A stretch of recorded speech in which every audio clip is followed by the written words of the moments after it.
Fala galera do RP, tudo bem com vocês? Mais uma vez aqui para mais um episódio, né? Gravação de mais um episódio de conteúdo para que você consiga aí ter mais conhecimento e usar esse conhecimento, logicamente, a seu favor, a favor do seu filho principalmente, ajudando ele a evoluir cada vez mais dentro desse cenário, dentro do mundo do futebol, que a gente sabe que não é fácil, que a régua é bem elevada, o sarrafo é alto.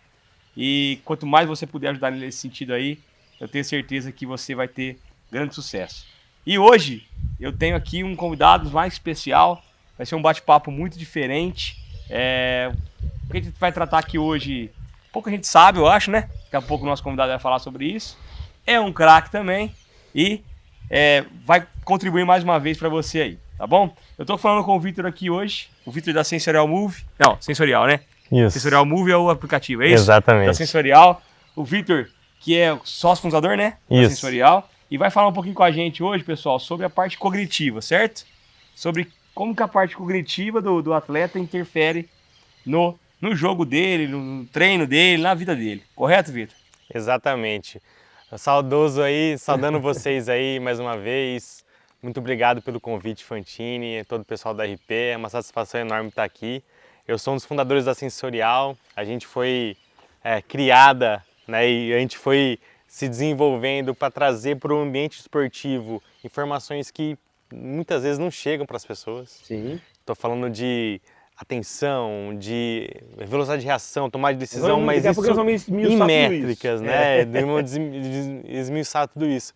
Mas a gente tem aqui um objetivo de trazer tecnologia e conhecimento aplicado para desenvolvimento esportivo, para desenvolvimento dessa garotada toda. Espero que vocês curtam esse papo e já me colocando à disposição aí de vocês. Vai ser um papo bem legal. Inclusive, o Vitor teve esse ano, né? Eu não sei quando vai passar o episódio aí, se vai ser o ano que vem, 24, ou vai ser 23, mas independente, ele esteve aqui com a gente, fazendo um trabalho, um teste, um piloto aqui, né? De um trabalho que a gente quer realizar aqui o ano que vem, ou esse ano ainda.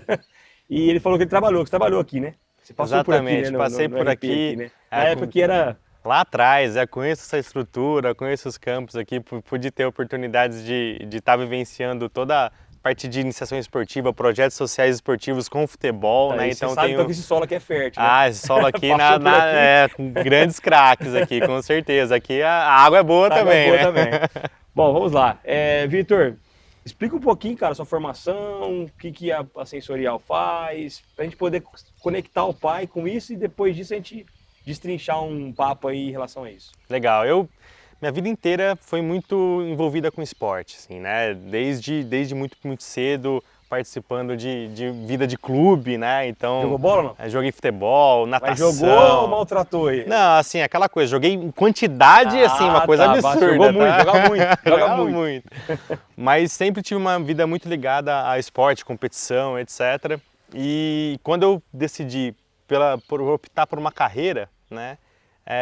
Foi um momento muito difícil para mim, assim, porque eu não tinha, né, uma possibilidade, eu tô com isso na cabeça há muito tempo e tal, então eu comecei a refletir isso mais concretamente quando eu tinha que tomar algumas decisões de vestibular, aquelas coisas todas.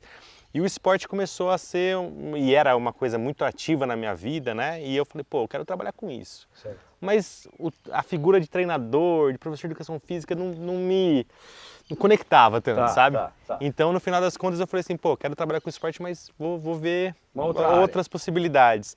E na época tinha uma galera dos meus amigos ali que estavam pesquisando sobre psicologia, etc. Eu falei assim, cara, deixa eu ver isso aqui. E eu comecei a ver um viés da psicologia, do trabalho mental, de alta performance voltado para o esporte. Certo. E eu comecei a ter interesse por isso. Certo. Então eu sou um caso engraçado dentro da psicologia, né? Que é quem fez psicologia para trabalhar com psicologia do esporte. Normalmente isso é mais raro de acontecer, né? Então eu me apaixonei, fui me encantando pela área e falei, vou fazer isso. Então desde a minha formação eu entrei em psicologia, me formei aqui na USP em Ribeirão Preto, né? E não se tem muito consolidado a disciplina de psicologia do esporte dentro dos cursos da psicologia, né? Como, por exemplo, tem para o professor de educação física, que tem psicologia do esporte, pedagogia. Se eu não me engano, são 2 semestres, se eu não me engano. Então tem isso no currículo, né? Psicologia do esporte 1 e psicologia do esporte 2. Exato. Então, muitas vezes eu falei assim, peraí, eu quero ser psicólogo do esporte. Aí eu descobri que eu tinha que fazer psicologia. Ah, entendi. E aí eu fui fazer essa graduação e fui todo guiando e dando uma viés, uma tendência da minha formação para trabalhar no esporte. Falei assim, o que eu preciso me formar, que matérias que eu preciso me dedicar mais, como que eu posso ir atrás de uma pesquisa para eu ter melhores condições de trabalhar com esporte, mesmo não tendo isso na minha grade curricular. E aí, paralelamente, eu fui fazendo cursos, me capacitando desde a graduação. E aí, depois que eu me formei na graduação, eu tive a oportunidade de fazer mestrado e doutorado, Legal. pesquisando meu tema, que era estados de ânimo pré-competitivos, então como que o atleta está momentos antes dele entrar numa partida. Bom demais. E eu pude pesquisar isso no meu mestrado e doutorado, né? E como que ele grande... O cara pergunta, vocês perguntaram a mesma coisa que eu perguntei, mas e aí, como é que é? Tem muita coisa interessante, né? Quando a gente observa o perfil de estado anímico, estado emocional de atletas, e aí eu trabalhei bastante com base também, Tá. né? Então eu trabalhei com profissional futsal, Tá. Orlândia, Tá. Intelli, campeã da Liga Futsal 2 anos, então eu peguei os meus participantes de mestrado eram caras de alto rendimento, mas também peguei, trabalhei base com outros projetos que a gente tinha no laboratório, sub-15, sub-17, e olha só que interessante. Alguns dados do meu laboratório, né, que era coordenado pelo professor José Lino Bueno, que já se aposentou, mas uma grande referência nos estudos da psicologia comportamental, da motivação, emoção. E e a gente, no nosso grupo de pesquisa, a gente viu dados muito interessantes na época, assim, por exemplo, o que tem de comum no vôlei, no futsal, no futebol de campo, no pré-jogo, são estados de esperança, né? Estados de alegria, de satisfação, e também estados também relacionados a fatores sociais nos esportes coletivos. Então pessoas que estão de alguma forma abertas a se conectar com o outro. E uma coisa que foi muito engraçada e curiosa do futebol foi uma pesquisa que foi liderada pelo Jonathan, que era um pós-graduando lá na época. A gente mostrou uma coisa muito interessante. A gente avaliou o estado de ânimo pré e pós-jogo. E a gente viu as diferenças um pouco nisso. Mas o que chamou mais atenção é que no pós-jogo, pós-vitórias, os atletas sentiram mais alívio do que alegria. Olha só. Olha que dado interessante. Interessantíssimo. Vindo do vestiário, eu acho que tem muita conversa no vestiário que gera esse tipo de sentimento no atleta, né? Exatamente. Que é aquele peso, sabe? Ó, toma aqui, carrega isso aqui, tem que ir lá, tem que resolver, tem que fazer. Então quando você ganha, você fala, ufa. Então isso que é interessante, né? Porque a gente mostrou que a percepção de alívio era maior que até a percepção de alegria pós-jogo e pós-vitória, né? O que revela um estado de pressão por aquele resultado também. Mas né? Então isso é uma coisa interessante. Mesmo, né? E como era sub-15 e 17, já está no momento também de uma pressão muito maior.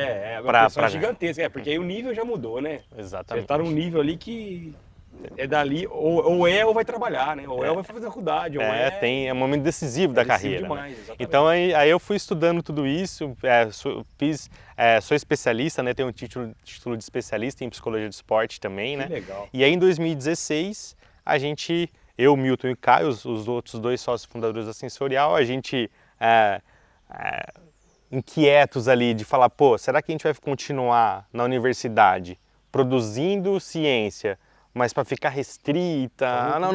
Vamos trazer esse conhecimento, essa bagagem que a gente tá acumulando para levar isso como solução, para levar isso para as pessoas, para chegar nas pessoas, né? E o esporte foi um fio condutor nosso, né? A coisa que nos uniu, e a gente eles são biólogos, neurocientistas, né? E são caras com pós-graduação, mestrado, doutorado também, né? E a gente, o time de vocês lá é um time robusto. Em termos de ciência ali, a gente tem um gabarito legal. E aí a gente trouxe esse conhecimento com a tecnologia para trazer um diferencial para o esporte, que é trazer métrica e método para desenvolver competências fundamentais para a performance. Legal, mas só voltando quando você descobre que há um alívio ao invés de alegria, né? Aliás, mais alívio do que alegria, Na vitória e na derrota, vocês encontraram alguma Na derrota a gente via bastante questões de vergonha, né? Então na derrota o que a gente percebeu era que aumentava essa percepção dessa frustração muito associada à vergonha. Tá, eu não sei se no seu N tinha crianças de 11, 10, 12 Não, anos. sub-15 e 17. Tá, mas a gente pode falar que isso pode acontecer também embaixo. Pode sim, né? Porque muitas vezes a derrota ela vai ser a derrota e vitória, né? Isso que é uma coisa muito importante da gente refletir sempre quando a gente está falando na formação esportiva, né? Eu quero dar esse recado para os pais agora. Porque só para você entender, eu quero falar direto com o pai agora. Às vezes a gente acha que o garoto teve a derrota e ele não sentiu nada, né? Porque ele tá brincando e tal. E ele teve sentimento. Por algum minuto ele teve algum sentimento, né? Que pode ser esse de vergonha. E às vezes o pai até piora isso, né? O modo que fala, como fala, né? Às vezes, você tá me envergonhando, não estrago mais, você tá muito mole, você não faz, e esse sentimento só piora. Pô, como é que você perdeu esse jogo? Exatamente. Esse jogo tava ganho. O próprio treinador às vezes acaba caindo nessa...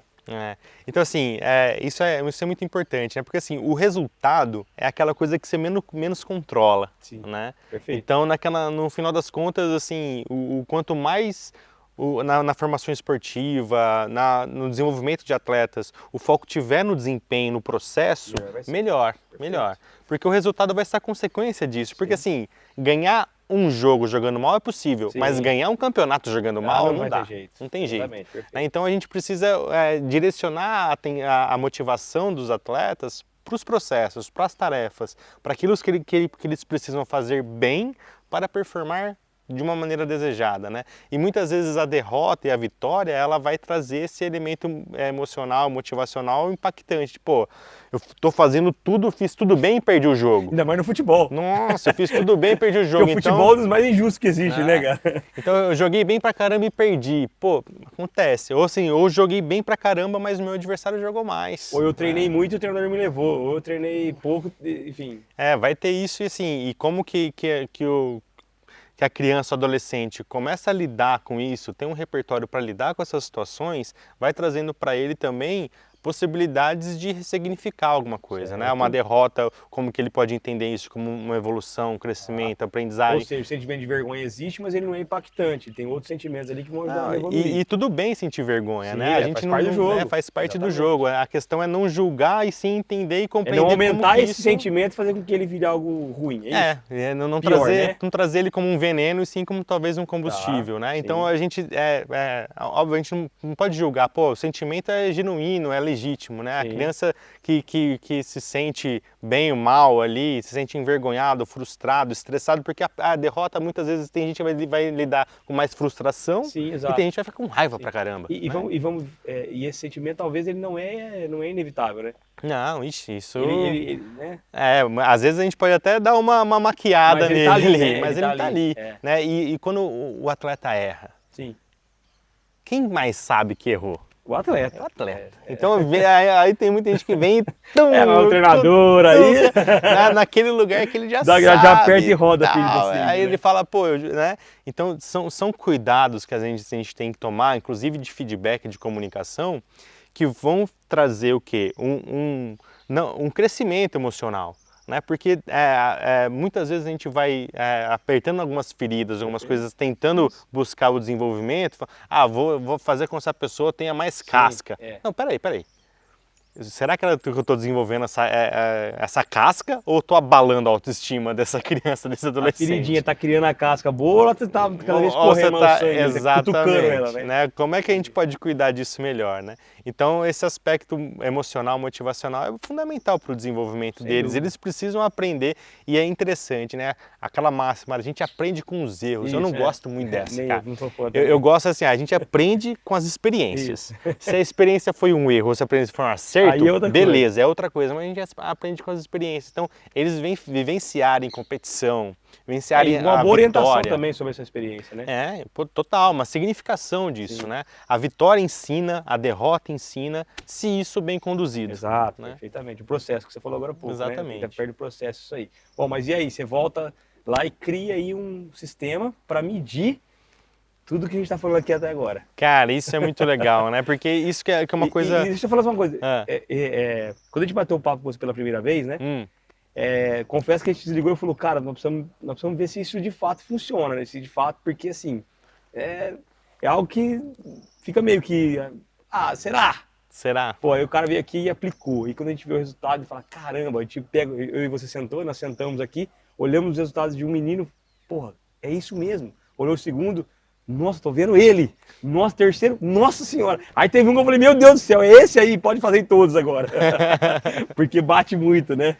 Exatamente, isso que é muito interessante, porque quando a gente pensa no esporte, a gente está olhando muito para elementos técnicos, táticos, físicos, né? Perfeito. E que já são hoje metrificados, né? Sim. Se a gente for olhar a questão da análise de desempenho, todo um padrão do que é padrão ouro da avaliação física, os parâmetros de força, potência, aceleração, você tem métrica para isso, né? Então hoje o esporte de alto rendimento, futebol no alto rendimento, não tem como não usar dados para tomar decisão. Sim, perfeito. Na preparação, no controle de carga, na contratação de um jogador, uma série de coisas. E quando a gente fala de para onde que isso vai evoluir? O que mais a gente tem para evoluir nesse sentido? E aí que o negócio muito se fez do físico, do técnico, da biomecânica, da pilometria, da periodização tática, mas e aqui?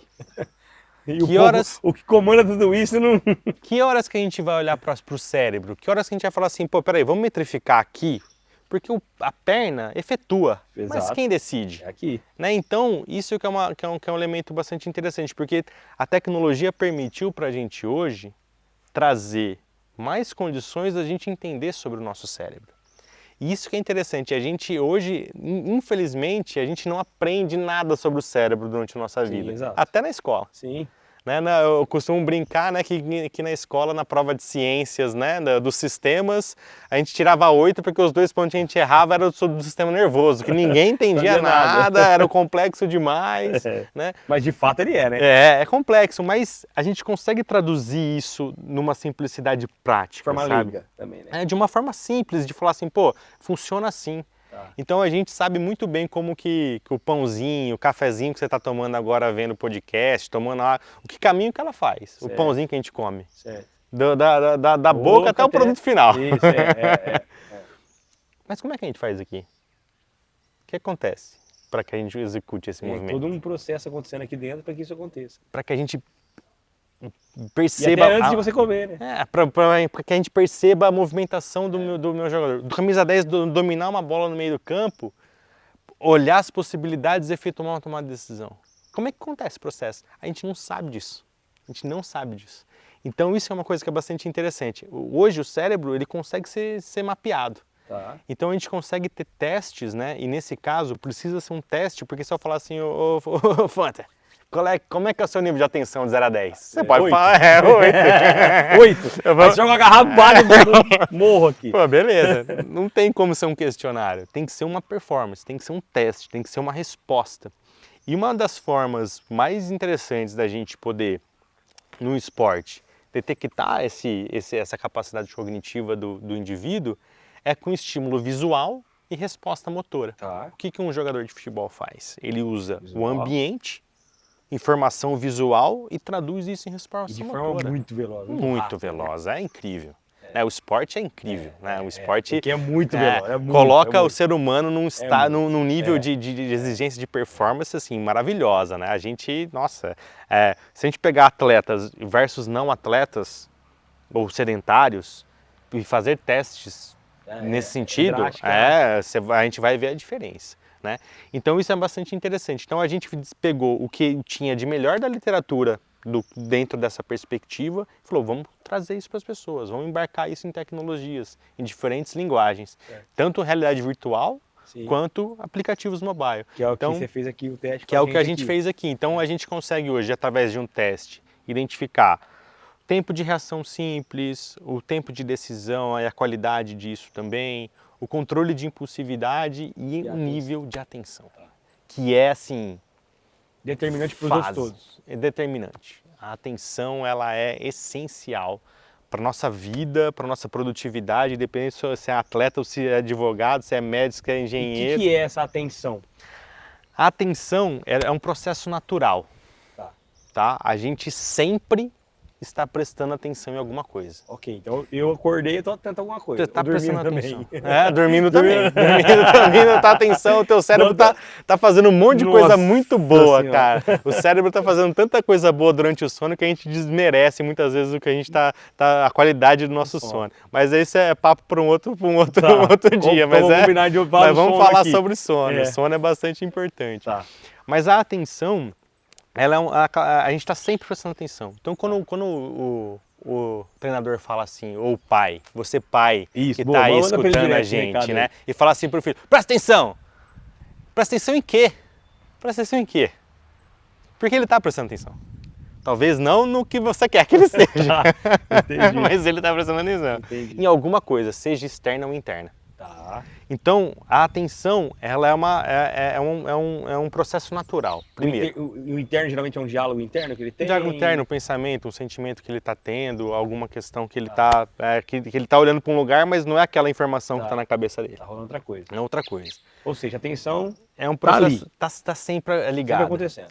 E aí, o que acontece? A atenção ela é fundamental porque o nosso cérebro não consegue prestar atenção em tudo que está chegando a ele com a mesma qualidade ao mesmo tempo. Tá, Então agora a gente está aqui nesse ambiente maravilhoso, tá, sentados, tá. estamos gravando aqui.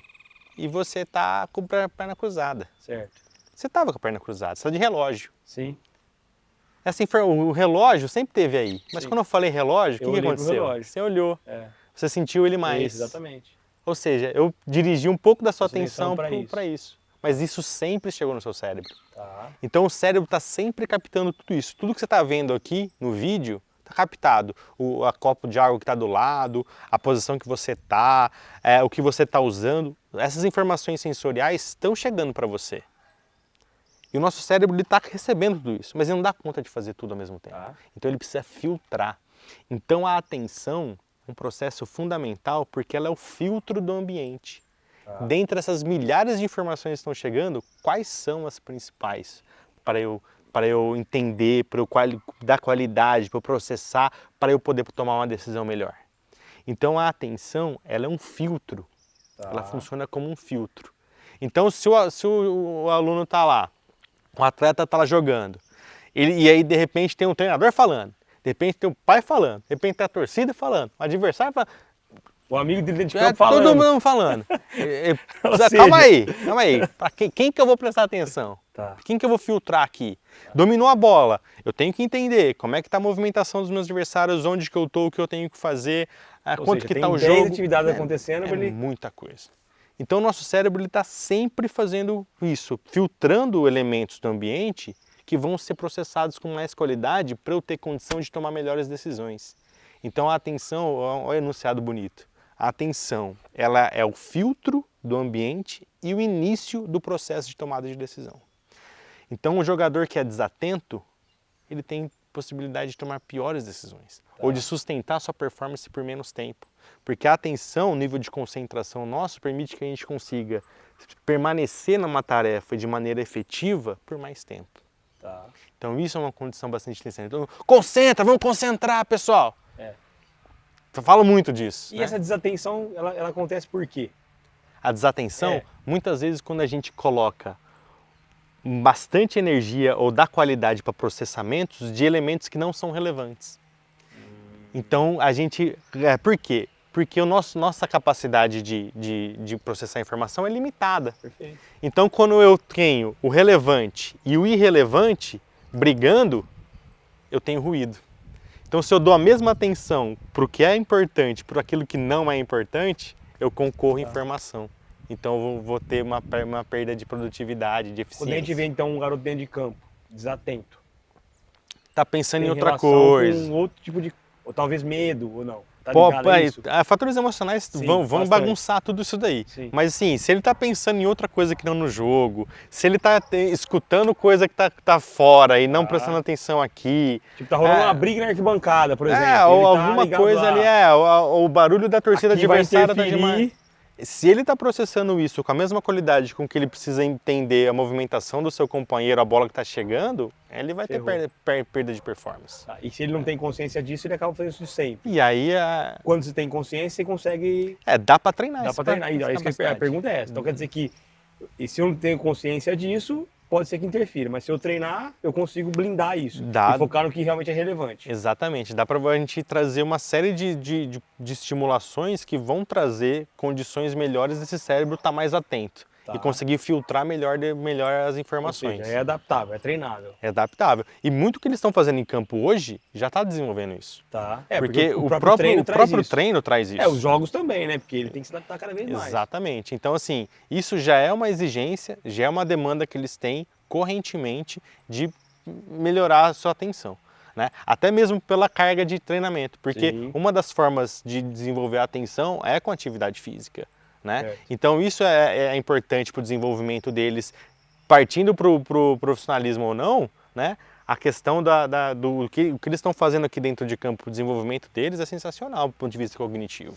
Então eles estão, cada vez que eles vêm treinar aqui, eles saem com o cérebro deles mais flexível, mais com potencial de adaptação. Novas conexões rolaram. Novas conexões rolaram, tem mais neurônios sendo criados ali. Mesmo que a gente não explique o que foi feito aqui, mesmo que ele só pratique, por exemplo, o treinador foi lá e deu um treinamento tático. E a gente sabe aqui que tem meninos que conseguem analisar aquela informação e consegue colocar em prática. Tem meninos que analisam, mas talvez a prática não funcione bem. E talvez no final eles vão embora para casa e tá tudo certo. Ninguém fala para eles. Mesmo assim houve adaptação. Você tem conexões, estimulações, novos caminhos sendo criados ali.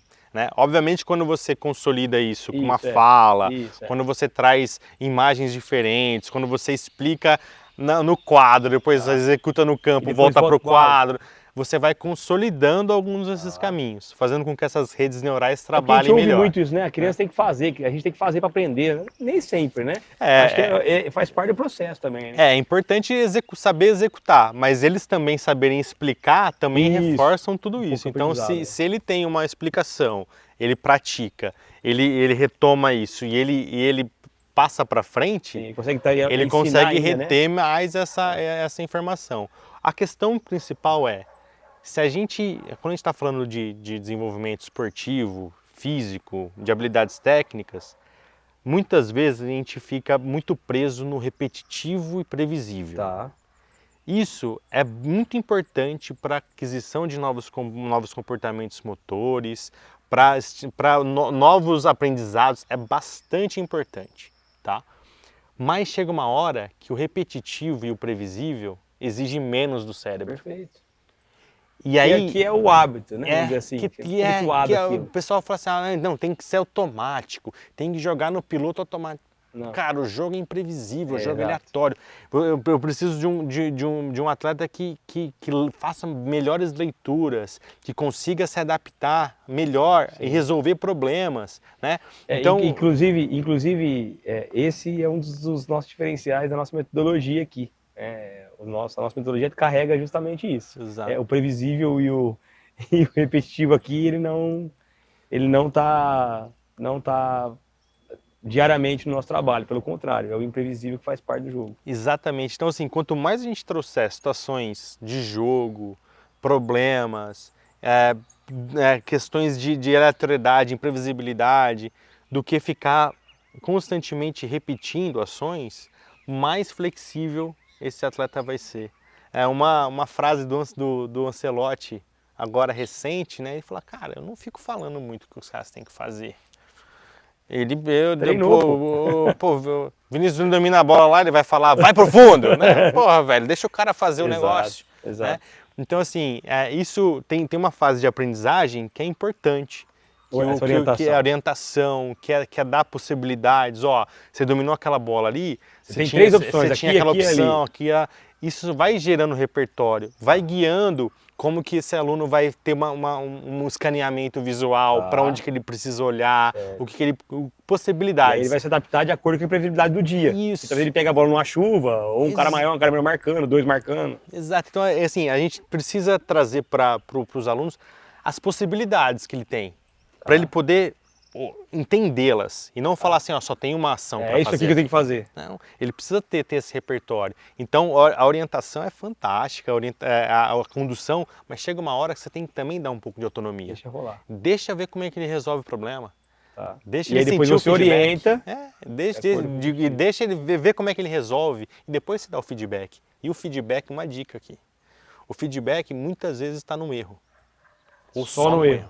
Tá. Errou, vou ter que falar. Acertou, foi mais que obrigação. Não foi mais que obrigação. E assim, o jogo ruim, o treino ruim, o jogo bom, tudo tem coisa que funcionou. Tudo tem experiência. Tudo tem experiência. Então eu costumo falar do método sanduíche de feedback, né? Que é o método de falar, ó, começar com o que foi bom, ó, pô, você mostrou muita disposição, não desistiu uma bola, foi atrás de todas, pô, isso foi sensacional, sua atitude foi sensacional durante o jogo. Tem um ponto de melhoria agora. Aí o ponto de melhoria. Nas situações em que estava no 1 contra 1, pô, faltou um pouco de confiança. E aí vem a ação Vai mais depois. pra cima, não sei o quê, se solta mais, não sei o quê, não sei o quê. E a outra parte é do encorajamento. Sim. Então, cara, na próxima, cara... Vamos pra ação e fazer uma coisa assim e tal. Aí você encoraja, então você dá um feedback que alivia um pouco Certo. a tensão e estresse. E o menino consegue reter aquilo lá pra aprender. Aí já, pô, legal, isso foi uma coisa boa aqui, eu tenho que manter. Aquilo que precisa aperfeiçoar e o encorajamento, cara. Entendi. De, pô, vamos lá, né? Isso vai trazendo para ele gatilhos que vão ser importantes que na hora do jogo ele vai ter acesso, né? Perfeito. Isso vai consolidando algumas Mas coisas. aí a gente sai da atenção então, que é um ponto principal aí para tomar a decisão. Você falou isso, né? Cara, Falou, ó, a atenção ela vai gerar o ponto gatilho para tomar a decisão, é isso? E a tal tomada de decisão, que todo mundo fala hoje, né? Ah, toma decisão, o menino é bom, mas toma uma decisão ruim. Ah, o menino toma decisão melhor. O que significa essa tomada de decisão? Que é isso? Tomada de decisão, né? A gente pode ver por diversos ângulos, tá? Mas a gente tem questões assim de como que tá o cérebro em situações em que tem que escolher. Porque se eu tenho uma ação já e uma reação estabelecida, pré-determinada, não é decisão, é reação. Tá. Então isso é uma coisa importante, a diferença de reação e decisão. Isso, porque você mede isso também, né? Esse tempo de reação. Exatamente. Né? Ó, e assim, ó, para os pais, para todo mundo que está escutando a gente, para de falar reflexo. Reflexo é espelho, né? Reflexo do espelho. O goleiro, mas não é reflexo com a custódia dos goleiros, né? Não é reflexo! Não é reflexo. Né? Tá de reação, né? Reflexo é quando nossa pupila dilata ou contrai quando a gente sai de um ambiente escuro para claro e vice-versa, tá? Então não é reflexo, tá? A gente pode falar de reação, a gente pode falar de decisão. Muitas vezes a gente está falando mais de decisão do que reação, inclusive. Porque eu fazer assim ou fazer assim não é uma simples reação, é uma decisão, porque eu posso fazer assim ou assim. Eu posso fazer assim com essa mão para cá, ou eu posso ir com a esquerda. Se eu faço isso ou isso, é um processo diferente. Se eu falo assim, ó Vitor, quando eu falar já, você levanta a sua mão, e você fala já, eu levanto a minha mão rápido, isso é reação. Tá. Porque eu estou esperando você dar o sinal e eu sei que resposta que eu vou fazer. A resposta está dada. A resposta está dada. Agora a bola está vindo aqui, desviou e veio para cá, eu faço assim, eu sabia que essa bola ia desviar para vir para cá? Não, eu decidi rápido. E com essa mão, poderia ter feito com essa, poderia ter feito com a cabeça. Né? Então, qual que é o negócio? A tomada de decisão é como o nosso cérebro está processando essas informações. Então, primeiro ele percebe, depois ele associa. Então, eu percebi o ambiente, entendi minhas possibilidades de ação, criei alguns planos. E para eu decidir, eu tenho que ter um nível de controle.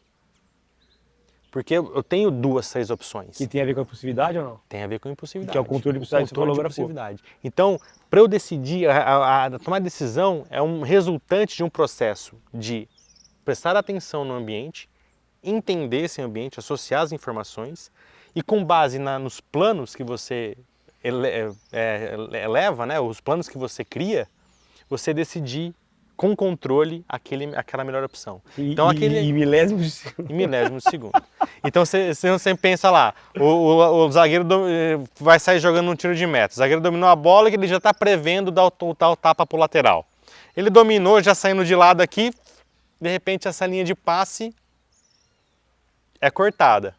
Se ele está atento, percebe isso, entende que essa linha de passe está cortada, ele tem que cancelar esse plano de ação. Ele Tá. tem que cancelar esse passe. Tá. Então ele controla aquele plano estabelecido, pisa na bola. Tá. Então se ele Isso não, é uma máquina, né, se cara? ele Meu não, Deus. se ele não consegue cancelar esse plano de ação, ele vai tomar, e continua com essa decisão, ele pode ser interceptado. E ele continua com essa decisão porque ele não tem a capacidade de mudar? Ele, Por falta de estímulo? De treino? ele pode ter tanto a desatenção, que ele não Isso. percebeu, Ah, tá. e isso ele mantém o plano de ação, Perfeito. quanto a falta de controle de inibir essa ação pré-programada, Tá. que é a impulsividade. Então ele já pegou e já fez porque era o plano que estava na cabeça dele. Então Tá. ele não teve controle de falar, opa, não preciso mais, não posso mais. Então tem que pisar aqui e virar para o E outro a lado. gente acaba vendo só a decisão, né? Olha pra mim e fala, decisão errada lá. Tomou decisão errada. Mas a gente tem que olhar sempre para a atenção e para o controle, porque o processo de tomar decisão é uma resultante. Então o controle dessa impulsividade e da reação está ligado diretamente à atenção primeiro, que vai gerar a decisão. Exatamente. Então tem todo um processo. A tomar decisão é um processo, ela não é o início, ela é um produto final. Entendi. Que vem de um processamento anterior, né? Então ela é de fato muito importante. Então o atleta hoje consegue ter melhores tomadas de decisão, né? É a atleta que a gente vai vendo que tem um processo atencional melhor, percebe melhor o ambiente, consegue fazer uma boa leitura e ter controle sobre suas ações. Vamos pegar o principal. O ambiente, então, talvez determine tudo isso. Como ele é aleatório e imprevisível, Isso. ele vai te dar a condição de você precisar sempre atualizá-lo e reagir e aí todo o decidir ambiente muda, né? sobre o que ele está... Até de treino. Exatamente. Depende que eu esteja no mesmo lugar, mas o ambiente, o jeito que a pessoa veio, acordou, fez, isso tudo influencia. Influencia, total. Então é de fato importante a gente entender as tomadas de decisão não como assim, ele chutou e tinha que passar. Espera aí, ele percebeu? Percebeu. Ele colocou isso como uma possibilidade de ação? Sim ou não? Ele tem controle, né? Pô, aí... Tá, mas aí quando você descobre isso, por exemplo, você descobriu lá que o garoto tem uma impulsividade, um controle de impulsividade abaixo do esperado. Aí o seu trabalho é mexer nisso? Sim, Ou sim. você mexe nos outros elementos também? Óbvio que a gente vai sempre buscar expandir performance cognitiva de uma forma equilibrada geral. Mas uma coisa que é limitador de performance, por exemplo, é o atleta que tem velocidade de reação ou de decisão lenta e é impulsivo. Ixi, isso é um limitador de performance para todo mundo, para qualquer profissão, para qualquer função, né? Mas quando eu tenho uma pessoa super rápida e com bom controle, eu tenho um potencial de tomar decisão melhor. Então eu pego o impulsivo, por exemplo. Eu tenho impulsivo, mas tem uma boa atenção, pô, legal. Já temos uma atenção que está parecida. Então, a gente tem que encontrar um pouco de impulsividade. Às vezes vai pegar uma parte mais emocional, de ansiedade. Isso. Já tem um pouco do perfil dele ali. Assume muito risco, vai no limite sempre. Eu vou correr certo. E assim, e muitas vezes para algumas posições ou para algum perfil de atleta, isso vai ser positivo. Sim. Porque isso às vezes vai dar para ele a condição de arriscar e tal. Pô, você vê um goleiro assim é diferente do que um ponteiro. Sim. Um extremo rápido, impulsivo, que vai partir para cima, etc. Sim. Pode ser muito funcional para a sua performance. Então tem todo um balanço para a gente considerar. Mas quando a gente vê alguém mais impulsivo, a gente precisa trabalhar essa inibição, né? Estimular isso. E quando a gente traz a perspectiva de aleatoriedade, de sinal de parada, de mudança de ação. Então, por exemplo, eu tenho ali um passe que eu tenho que dar, mas de repente o ambiente mudou e eu tenho que achar um outro passe. Vai favorecendo essas ações, né? Vai favorecendo esse maior controle. Então, o próprio ambiente de treinamento e os métodos de treinamento vão também ajudando a melhorar. E o atleta está ciente disso aí, é bom? É bom. Porque eu sei que você trabalha com atletas de alto nível, né? Sim. Você falou que trabalha com... A gente tem o Ederson, por exemplo, é o nosso maior exemplo. Que é o goleiro da seleção, né? O goleiro da seleção, Manchester City, é o maior exemplo que ele usa as nossas tecnologias na preparação dele individual. Tá, então ele sabendo disso, quando tem o teste lá, fez a avaliação, ele sabendo disso, fica mais fácil dele conseguir... E o engajamento é melhor também. É melhor também, porque ele quer melhorar, né? Porque ele veio e fala, e esses caras, eles têm esse perfil. Quando o cara vê um resultado lá que fala, pô, preciso melhorar nisso... Que é um atleta de alto nível, o cara né? pega aquilo... E você vê isso também em crianças, em adolescentes? Isso é um fator motivacional interessante, porque assim, isso precisa ser de significado. Tá. Chegar e falar assim, você tem uma reação lenta. Aí, será que a gente está comunicando com ele? Né? Então, trazer isso de uma forma mais abrangente no sentido de conhecimento mesmo. isso, de prática mesmo, ó, o que isso vai interferir no seu jogo. Tá. Né? O Fazer que elementos isso de pode... exemplos ali e Isso tal. vai dando, trazendo... E assim, essas métricas, elas não são para definir se o cara é bom ou se é ruim. Tá. Mas sim para saber como que eu posso melhorar A performance dele. o desenvolvimento dele. Sim. Então essas métricas elas fazem sentido se também feitas mais longitudinalmente, assim, Tá. né? Então fazer 2, 3 vezes no ano uma Tipo, avaliação, cada semestre, por exemplo. a gente vai vendo como que isso vai progredindo, como que esses anos eles estão melhorando. Porque uma coisa que é importante, né? Essa fase de desenvolvimento, você pegar de 10 a 18 anos, é uma fase que a cognição está se desenvolvendo, Sim. o cérebro está maturando. Sim. Nosso cérebro fica maduro mesmo por volta de 25, 30. Isso aí. Né? Então, essa janela de desenvolvimento é importante. Então, essas medidas vão trazendo também condição de poder direcionar para melhorar e catalisar algum processo. E uma coisa importante também que a gente fala bastante aqui, né? Vai se desenvolver não só para o futebol, né? Não só mas para a vida, né? Ele pode ser um médico depois com esse desenvolvimento, ele pode ser um advogado, ele pode ser um psicólogo, ele pode ser um engenheiro, ele pode ser um educador físico. Né? Exatamente.